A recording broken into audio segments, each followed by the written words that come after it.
Hello friends, तो आज हम पढ़ेंगे गैलियम स्किन। ये एमएससी इनऑर्गेनिक केमिस्ट्री का एक बहुत ही इंपॉर्टेंट सा टॉपिक है। वैसे तो ये जो टॉपिक है ये मेडिकल फील्ड का है, यानी फार्मेसी वगैरह ब्रांच का है, लेकिन ये एमएससी इनऑर्गेनिक केमिस्ट्री के सिलेबस में दे दिया गया है।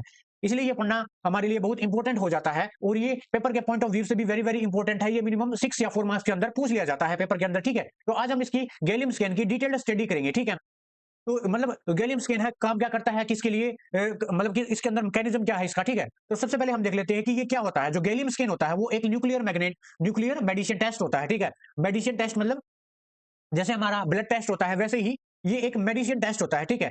इसके अंदर हम क्या करते हैं, गैलियम के रेडियो एक्टिव आइसोटोप लेते हैं, जैसे गैलियम 67, गैलियम 68, ठीक है। आपको ये पता चल गया, गैलियम टेस्ट के अंदर हम क्या करते हैं, गैलियम के रेडियो एक्टिव आइसोटोप का यूज करते हैं। कौन कौन से, एक तो गैलियम 67, गैलियम 68, ठीक है। ध्यान से पढ़ना इसको, इंपॉर्टेंट है भाई ये। देखो भाई, हमारे पास क्या जो रेडियो फार्मास्यूटिकल्स क्या होते हैं, जो ये वर्ड यहाँ पर लिखा हुआ है रेडियो फार्मास्यूटिकल्स, ये क्या होते हैं, ये रेडियो फार्मास्यूटिकल्स क्या होते हैं, जैसे नाम से ही पता चल रहा है रेडियो, ठीक है। हमारे पास एक ग्रुप ऑफ फार्मास्यूटिकल्स होता है। क्या होता है भाई, हमारे पास एक ग्रुप ऑफ फार्मास्यूटिकल्स होता है जो कि हमारे जो बॉडी पार्ट है उसकी इमेज को लेते हैं, और तभी हमें ये पता चलता है कि इस हमारी बॉडी के इस पार्ट के अंदर क्या प्रॉब्लम और क्या डिजीज हुई है, तो फिर हम उस डिजीज को इजिली डायग्नोस्ट कर सकते हैं, ठीक है। डायग्नोसिस कर सकते हैं उस डिजीज का, ठीक है। तो आपको इस वर्ड का पता चल गया, रेडियो फार्मास्यूटिकल्स क्या होते हैं, ठीक है। जो कि हमारे बॉडी के अंदर क्या करते हैं भाई, इमेज लेते हैं किसी स्पेसिफिक टाइप ऑफ टिश्यू की और किसी भी डिजीज की, ठीक है। यानी जिस पार्ट के अंदर कोई भी हमारे पास डिजीज हुई है, ठीक है।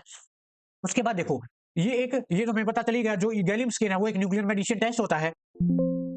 इट कैन फाइंड कैंसर, जो कि हमारी बॉडी के अंदर कैंसरस सेल होती हैं, उनको फाइंड करने के अंदर हमारी हेल्प करता है। और हमारी बॉडी के किसी भी पार्ट के अंदर अगर इन्फेक्शन हो या फिर कोई इन्फ्लामेशन हो, ठीक है, उसको हम इजिली फाइंड आउट कर सकते हैं और उसको इजिली डायग्नोसिस कर सकते हैं, ठीक है।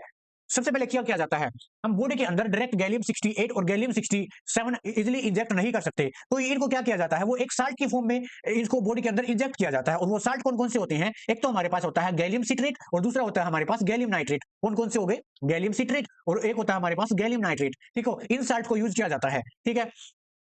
अब ये क्या लिखा हुआ है, ये लिखा हुआ है साल्ट इज नॉट इंपोर्टेंट, बस उसके अंदर साल्ट इंपोर्टेंट नहीं है, चाहे हम गैलियम सिट्रेट यूज करें चाहे गैलियम नाइट्रेट यूज करें। इंपोर्टेंट ये है कि जो हमारा साल्ट है उसके अंदर एक्टिव फॉर्म में गैलियम 3 पॉजिटिव होना चाहिए, उसके अंदर एक्टिव फॉर्म के अंदर गैलियम 3 पॉजिटिव प्रेजेंट होना चाहिए, ठीक है। इसके अंदर देखो, इस टेस्ट के अंदर क्या है भाई, ड्यूरिंग गैलियम स्किन जो हमारे पास हेल्थ केयर होते हैं, हॉस्पिटल्स के अंदर जो हेल्थ केयर होते हैं, वो इन स्मॉल अमाउंट ऑफ एक रेडियो एक्टिव गैलियम साल्ट की फॉर्म में बॉडी के अंदर इंजेक्ट करवा दिया जाता है, ठीक है, ब्लड स्ट्रीम के द्वारा, ठीक है। जो हमारी जो ब्लड स्ट्रीम है उसके अंदर रेडियो एक्टिव जो हमारे पास रेडियो एक्टिव गैलियम है, यानी गैलियम 68, गैलियम 67, इनको हमारे पास साल्ट की फॉर्म में इंजेक्ट करवा दिया जाता है हमारी ब्लड स्ट्रीम के अंदर। अब इंजेक्ट करवाने के बाद क्या होगा, जो गैलियम 67 या फिर गैलियम 68 है, वो बॉडी के अंदर जाने के बाद इलेक्ट्रॉन कैप्चर होगा। उसके अंदर क्या होगा भाई, इलेक्ट्रॉन कैप्चर होगा, और इलेक्ट्रॉन कैप्चर होने के बाद वो क्या करेगा, वो गामा रेज इमिट करेगा। और बाहर से हम क्या करेंगे, गामा रेज इमिट करेगा, और बाहर से हम ऐसे कैमराज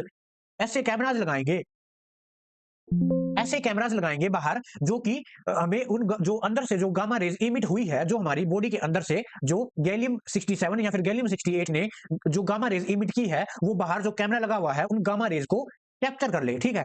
तो जो गामा रेज है, जो हमारे पास जो गामा कैमराज है, वो उन गामा रेज को कैप्चर करने के बाद क्या करेंगे, उसकी एक 3D या फिर 2D इमेज बना देंगे उस ऑर्गन की, ठीक है। तो हमें इजिली पता चल जाएगा कि क्या प्रॉब्लम है, क्या इन्फेक्शन है, कौन से सेल है, कौन से हमारी सेल खराब हुए हैं, ताकि उनको हम डायग्नोसिस किया जा सके। तो बेसिकली हम दो टाइप के गामा कैमरा यूज किए जाते हैं यहाँ पर, या भी लिखा भी हुआ है स्पेक्ट। स्पेक्ट का मतलब होता है single photon emission commuted tomography, ठीक है। इन मशीन्स का यूज किया जाता है और हमारे पास जो इमेज मिलती है वो ऐसी मिलती है भाई, देखो आपको स्क्रीन पर दिख ही रहा होगा, ठीक है।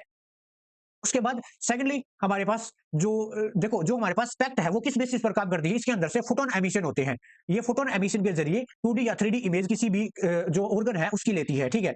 सेकंडली क्या होता है, जो हमारे पास पैट होता है, एक पैट जिसका नाम है पोजिट्रॉन एमिशन टोमोग्राफी, ये किसके बेसिस पर काम करती है, ये क्या करती है, पोजिट्रॉन एमिशन के बेसिस पर काम करती है, ठीक है। पोजिट्रॉन एमिशन के बेसिस पर हमारी 2D या 3D इमेज बनाती है, ठीक है। तो और जो इमेज है वो आगे कंप्यूटर के पास भेज दी जाती है, जो कि डॉक्टर्स के द्वारा एग्जामाइन कर ली जाती है। आई होप आपको यहां तक अच्छे से क्लियर हुआ होगा। चलिए आगे बढ़ते हैं।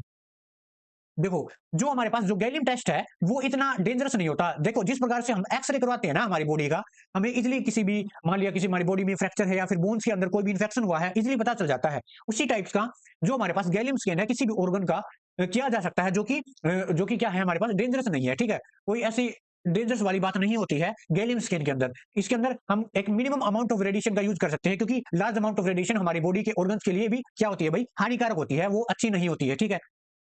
अब जो गैलियम स्किन है वो किस प्रकार से डायग्नोस करता है कि ठीक है, देखो भाई जो जैसे मान लिया किस-किस टाइप की जो हमारी मतलब इस लाइन के अंदर ये बताया गया है, जो किस-किस टाइप की जो बॉडी के ऑर्गन्स है, हमारी उसकी इमेज बना सकते हैं हम, ठीक है? हमारे पास जैसे एक डिजीज़ है जिसका नाम है होडकिन लिम्फोमा। इसका मतलब क्या है? हमारे पास जो लम्प्स के अंदर कोई भी इन्फेक्शन, इन्फ्लेमेशन हो गया है, उसकी इमेज हम देख सकते हैं, ठीक है? और बाद में उस डिजीज़ का पता लगाने के बाद उसको ईज़िली क्या सकते हैं भई, ईज़िली क्या कर सकते हैं, डायग्नोस कर सकते हैं, ठीक है? उसके बाद जैसे हमारे पास कोई इन्फेक्शन हो गया, ये रहा इन्फेक्शन हो गया, एब्सिकस हो गया, जैसे किसी भी बॉडी पार्ट्स के अंदर पस हो जाता है ना, उसको बोलते हैं भई एबिसस, ठीक है? एबिकस भी बोल सकते हो, ठीक है? उसके बाद हमारे पास बोन इन्फेक्शन हो गया, उसका इसका दूसरा नाम है ओस्टियोमाइलिटिस, ठीक है? ठीक है, आपको ये याद ही कर लेने हैं। उसके बाद जैसे inflammatory condition like preliminary fibrosis हो गया और लंग्स के अंदर क्या हो गया, डिजीज हो गया, उस वो भी पता लगाया जा सकता है किसके द्वारा, गैलियम स्किन के द्वारा, ठीक है? अब गैलियम स्किन किस प्रकार से वर्क करता है, जैसे मैंने पहले ही बताया था, साल्ट की फॉर्म में गैलियम को इंजेक्ट करवा दिया जाता है बॉडी के अंदर, और फिर क्या होगा, वो धीरे धीरे क्या करता है, जहां पर इन्फेक्शन है, जहां पर जिस ऑर्गन में इन्फेक्शन है भाई, उस ऑर्गन में धीरे धीरे वो सेटल होना स्टार्ट हो जाता है ब्लड के जरिए, या फिर हमारी बॉडी के अंदर जो प्रोटीन है उनके प्रोटीन्स के साथ अटैच होने के बाद वहां पर हमारी ब्लड स्ट्रीम के द्वारा वहां पर चला जाता है, और वहां पर सेटल होना स्टार्ट हो जाता है। और कुछ फ्यू डेज के अंदर क्या होता है भाई, वहां से हमें गामा रेज मिलती है, फ्यू डेज के अंदर हमें दोबारा हॉस्पिटल जाना पड़ता है। देखो क्या होता है, शुरुआत के अंदर हम गैलियम साल्ट को इंजेक्ट करवा देते हैं, और फ्यू डेज के बाद जो पेशेंट है वो दोबारा से हॉस्पिटल जाता है, ठीक है? बाद में कैमराज लगाकर देखो भाई, गामा कैमराज इस प्रकार से देखे गए हैं, ठीक है, देखे जाते हैं इस प्रकार से, ऐसे ऐसे होते हैं, ठीक है, हॉस्पिटल्स के अंदर। तो पेशेंट को इसके अंदर लिटा दिया जाता है, तो फिर क्या हो जाता है, अंदर से बॉडी के अंदर से जो हमने क्या किया था भाई, जो हमने गैलियम जो रेडियो एक्टिव गैलियम है वो इंजेक्ट किया था, वो गामा रेडिएशन छोड़ता रहता है। अब उसका बेस क्या है, इलेक्ट्रॉन कैप्चर, ठीक है, इलेक्ट्रॉन कैप्चर के द्वारा जो गामा रेडिएशन है वो बाहर भेजता रहता है, और बाहर से जो गामा रेडिएशन अंदर से आई है वो डिटेक्ट कर ली जाती है गामा कैमराज के द्वारा, ठीक है? कौन कौन सी जो थी हमारे पास, मैंने बताया था, एक तो स्पेक्ट और दूसरा हमारे पास होता है पेट, ठीक है? और देखो भाई, जो हमारे पास जो इमेज है वो कंप्यूटर के द्वारा आगे सेंड कर दी जाती है। उसके बाद जो हमारे पास रेडियोलॉजिस्ट होते हैं या फिर डॉक्टर्स होते हैं हॉस्पिटल्स के अंदर, उनके द्वारा जो प्रॉब्लम है वो फाइंड कर ली जाती है, ठीक है? जो मैकेनिज्म है वो मैंने बता दिया था, इसी मैकेनिज्म पे वर्क करता है भाई ये। देखो भाई, अब हम पढ़ेंगे रेडियो केमिस्ट्री ऑफ गैलियम 67, ठीक है? वो हमने पढ़ा था गैलियम 68 के बारे में, अब हम पढ़ेंगे गैलियम 67 के बारे में। दोनों ही रेडियो एक्टिव एलिमेंट्स है, ठीक है? यानी रेडियो एक्टिव क्या है भाई, आइसोटोप्स है गैलियम के, ठीक है? अब देखो, अब जो गैलियम 67 है वो मतलब जो गैलियम 67 सिट्रेट है, यानी साल्ट के अंदर जब मिक्स किया जाता है, तो ये मतलब ये प्रोड्यूस कैसे किया जाता है, वो साइक्लोट्रॉन के द्वारा प्रोड्यूस किया जाता है। साइक्लोट्रॉन आप फिजिक्स के अंदर भी पढ़ते हैं, 12th क्लास के अंदर आपको पता ही होगा।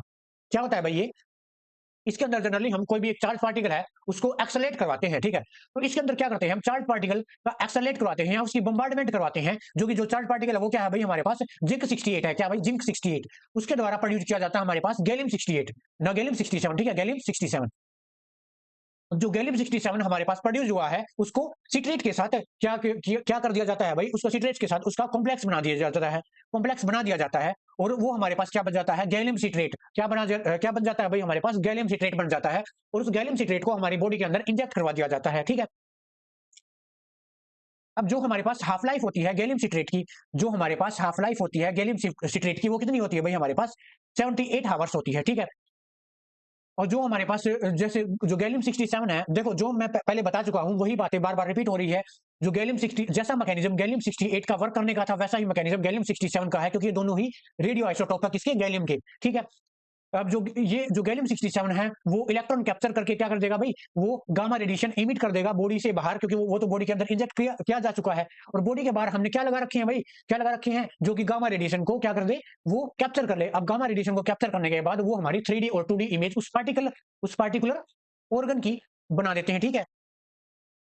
अब देखो भाई, टेक्निक्स टेक्निक्स क्या है, देखो भाई, जो मेन टेक्निक्स है वो जो इस बेसिस पे काम किया जाता है, सेंटीग्राफी क्या होता है, मेनली इसके अंदर वो टेक्निक्स आती है जिसके अंदर किसी भी बॉडी के ऑर्गन को, देखो सेंटीग्राफी क्या होती है, किसी भी बॉडी के ऑर्गन की 3D या 2D इमेज प्रोड्यूस करने के बाद उसको उसकी डिजीज पता करने के बाद उसको डायग्नोस करना, उसकी ट्रीटमेंट करना। जैसे हमारे पास कैंसरस सेल हो गई और भी बहुत सारी डिजीज हो गई, ठीक है? अब देखो मैंने बताया था ना, पहले इंजेक्ट करने के बाद जो ट्रेस अमाउंट में जो हमारा गैलियम रेडियो एक्टिव आइसोटोप्स है उसको इंजेक्ट करवाने के बाद कुछ दिनों बाद पेशेंट को फिर से हॉस्पिटल जाना पड़ता है उसको उसकी इमेज 2D या 3D इमेज निकलवाने के लिए, ठीक है। तो कितना टाइम लगता है भाई? 24 आवर्स, 48 आवर्स भी लग सकता है, और कुछ केसेस में हमारे पास 72 आवर्स भी लग सकते हैं, और कुछ केसेस में हमारे पास 96 आवर भी। कहने का मतलब ये है, हमारे पास जो रेडियो एक्टिव गैलियम है उसको इंजेक्ट करने के बाद इतने टाइम के बाद इतना समय के बाद हम उसकी गामा कैप्चर कर सकते हैं, गामा कैमरास लगाने के बाद, ठीक है। आई होप आपको यहां तक तो अच्छे से क्लियर हुआ होगा, ठीक है। अब देखो भाई क्या है, बेसिकली जो हमारे पास गैलियम 67 है वो किस किस के लिए यूज किया जाता है, जैसे लीवर की इमेजेस, बोन मैरो की इमेजेस, मतलब यहाँ पर हमारे पास कोई कैंसर सेल प्रोड्यूस तो नहीं हो गए हैं, या फिर कोई और डिजीज तो नहीं हो गई है लीवर के अंदर, बोन मैरो के अंदर, ठीक है, स्लेवरी ग्लैंड्स के अंदर, या फिर ब्रेस्ट या फिर किडनीज के अंदर, ठीक है। मैंने पहले ही बता दिया था, जो हमारे इसके अंदर किसका यूज किया जाता है, स्पेक्ट, ये एक टाइप का गामा कैमराज होता है भाई, जो कि गामा रेडिएशन को, जो कि किसके द्वारा दी गई होंगी, बॉडी के अंदर रेडियो एक्टिव गैलियम के द्वारा प्रोड्यूस की गई होंगी, उनको कैप्चर करने के बाद जो कि ये 3D या फिर 2D इमेज बनाता है। देखो ऐसी इमेज बनाता है, ठीक है, ऐसी इमेज बनाता है। तो आई होप आपको यहाँ तक अच्छे से क्लियर हुआ होगा। तो ये हमारा टॉपिक था गैलियम स्किन, पेपर के पॉइंट ऑफ व्यू से वेरी वेरी इंपॉर्टेंट है। तो आज के लिए इतना ही, बाकी फिर मिलते हैं किसी और नए टॉपिक के साथ, तब तक के लिए थैंक यू।